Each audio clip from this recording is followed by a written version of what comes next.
என்கிறார், உன்னை திருப்தி அடைய வைப்பேன் என்கிறார், உன்னை துதிக்க வேண்டும் என்று ஆசைப்படுகிறார். அடுத்த வார்த்தை சொல்லுகிறது, என் ஜனங்கள்.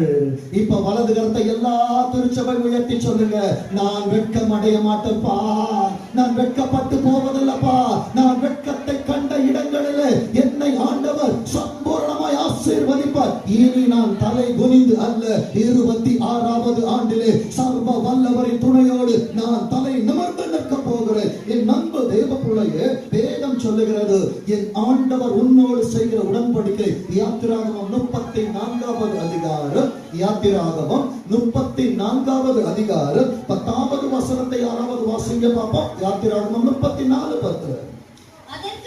அதற்கு அவர், இதோ நான் ஒரு உடன்படிக்கை வந்திருக்கிற எல்லாரோடும் பண்ணுகிறேன் என்றால், இந்த முதல் நாள் துவக்கத்துல